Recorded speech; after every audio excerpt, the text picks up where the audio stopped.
Саламатсыздар ма қымбатты оқушылар? Бүгін сіздерменен сөз жасам жайлы әңгіме етеміз. Тілдегі сөздердің жасалуы, сөз тұлғасы, оны зерттейтін қазақ тілінің саласы сөз жасам деп аталады.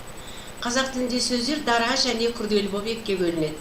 Дара сөздер сөздің түпкі мағынасын білдіретін түбір сөздер, күрделі сөздер, олар кем дегенде екі сөзден құралатын біріккен қосарланған күрделенген сөздер. Дара сөздер өзінің құрамы жағынан түбір мен қосымшадан тұрады. Мысалы, жазушыларымыздың деген сөз алсақ, 4 бөлшектен тұр. Қараңыз, керек десеңіз 5 бөлшектен. Жаз түбірі, у тұйғы етістіктің жұрнағы, ш етістіктен зат есім жасайтын жұрнақ, лар жалғау, көптік жалғау, ымыз тәуелдік жалғауының бірінші жақ көпше түрі, дың ілік септігінің жалғауы. Көрдіңіз бе? Сонда 5 бөлшектен тұр екен. Түбірлер сөздің негізгі лексикалық мағынасын білдіреді. Ал қосымшалар оларға грамматикалық мағына үстеп, басқа сөздермен оларды байланыстырады. Бұл дара сөздер жайлы әңгіме. Күрделі сөздер, күрделі сөздердің түрлері, біріккен сөз мысалы, екі сөздің бірігуінен жасалатын сөздер. Мысалы, бозторғай, қосаяқ, аққұтан, еңбек күн деген сөздердің барлығы біріккен сөздер. Өзара екі түбірден бірігіп тұр, бір мағына беріп тұр. Мысалы, боз деген заттың түсін білдіретін сын есім, торғай деген заттың атын білдіретін зат есім. Екеуі бірігіп өз алдына боз түсті торғай жайлы мағлұмат беріп тұр. Қос аяқ, қос деген екі деген сөзді білдіретін сан есім, аяқ зат есім, екеуі бірігіп, екі аяғы бар даланың аңын, жәндігін білдіріп тұр. Жәндігін, иә. Егер сөздер біріккен кезде, оның бір дыбысы түсіп өзгеретін болса, ондай сөзді кіріккен сөз деп айтады. Мысалы, бүгін деген сөз, бұл күн деген сөзден кірігіп жасалып тұр. Биыл деген сөз бұл жыл, әкел деген алып кел, апар алып бар, ендігі әрі, ендігіден әрі, жазды күні, жаздың күні деген екі сөзден бірігіп, және әр дыбыстық өзгеріске ұшырап, кірігіп тұр. Сондықтан ондай сөздерді кіріккен сөз дейді. Қос сөздер екі сөздің қосарлануынан жасалған, немесе бір сөздің қайталануынан жасалған сөз. Қос сөздердің екі түрі болады. Қайталама қос сөздер және қосарлама қос сөздер. Қайталама қос сөздер, олар бір сөздің қайталануынан болады. Жиі-жиі, әрең-әрең, ойдым-ойдым, көзбе-көз, үйір-үйір. Ал қосарлама сөздер, қос сөздер екі сыңары екі түрлі сөзден болады. Сый, құрмет, ата-ана, ағайын, туыс, төсек орын, қазан, ошақ, ыдыс, аяқ, тағы басқалар. Қайталап айтам, қос сөздің өзінің екі түрі бар. Бірінші олар қайталама қос сөздер, екі түр емес, екі жолмен жасалады. Бірінші қайталама қос сөздер, бір сөздің қайталануынан, екіншісі қосарлама қос сөздер, екі түрлі сөздің қосарланып келуінен болады. Тіркескен сөздер, үшінші түрі, екі немесе одан да көп сөздер тіркесіп бір ұғымды білдіреді. Олар әртүрлі сөз таптарынан бола береді. Мысалы, күрделі зат есімінен, мәдениет сарайы, екі зат есімінен болып тұр. Тараз қаласы, екі зат есімінен. Күрделі сын есімінен, қара ала, ұзын бойлы, екеуі де сын есім. Күрделі сан есімінен, 25, 105. Күрделі етістіктен келіп отыр, ала, сал. Екеуі де етістік бірігіп, бір күрделі етістік жасап тұр. Бұлар тіркескен сөздер.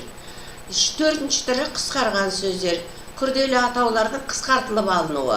Олар әртүрлі жолмен жасалады. Бірінші, күрделі атаулардың бас әріптерінен құралады. Мысалы, ЕОУ, Еуразия ұлттық университеті.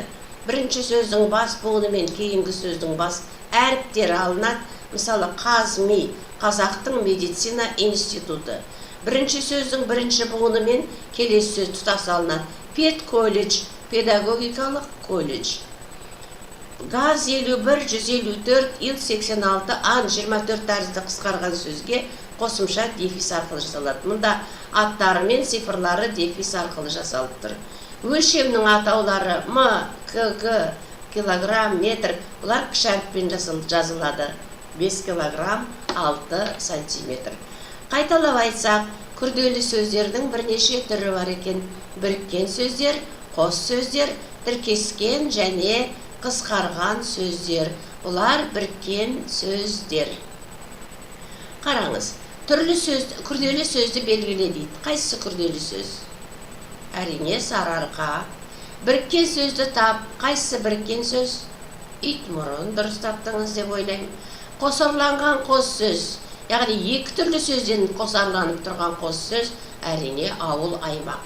Мынау қоп-қора деген, қора-қора деген бұл қайталама қос сөздер, екі сөз қайталанып тұр. Жап-жасыл да қос сөз, бірақ оның жап деген күшейткіш үстеу арқылы жасалып тұр. Күшейтпелі қос сөз дұп-дұрыс күшейтіп айтылып тұр. Дұрыс десек жай ғана мақұлдаймыз, дұрыс екен деп. Дұп-дұрыс десек біз оған түрлі эмоционалдық реңк бояу береміз. Қысқарған сөз бұл бет кеңес, педагогтық кеңес. КХР қандай сөз дейді? Қандай сөз КХР? Қалай ойлайсыз? Қытай Халық Республикасы. Әрине қысқарған сөз. Екі түбірдің бірігу арқылы жасалған сөздің атауы қайсысы? Екі түбір бірігіп жасалса, ол қандай сөз? Біріккен сөз. Бірігіп жазылатын сөзді көрсет дейді. Мынаның ішінде бәрі бөлек жазылған, қайсысы бірге жазылады? Қайсысы бірге жазылады? Әрине, ешбір. Б, ТМТ, қ, р сөздердің қай тобына жатады? Бір-бір әріптері ғана алынып тұр, қысқарған сөздер. Біріккен сөздің жасалу жолын анықта дейді. Қалай жасалады біріккен сөз?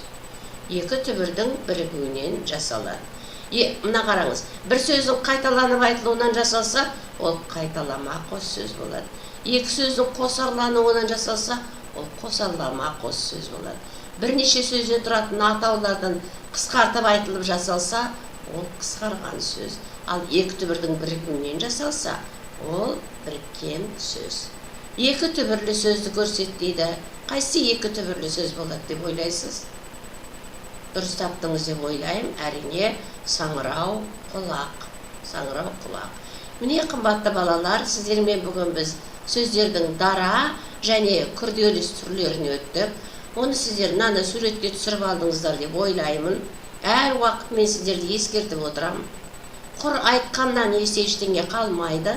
Түсіріп алып, дәптерге көшіріп жазып отырсаңыздар, кішкентай өзіңіздің қазақ тілі кітапшаңыз пайда болады. Күрделі сөз, дара сөз бен күрделі сөзді өттік мінекей біз. Сосын күрделі сөздердің түрлерін өттік, 4 түрін. Осылайша сөздің құрамымен таныстық. Бүгінгі сабағымыз осымен аяқталды, қымбатты балалар.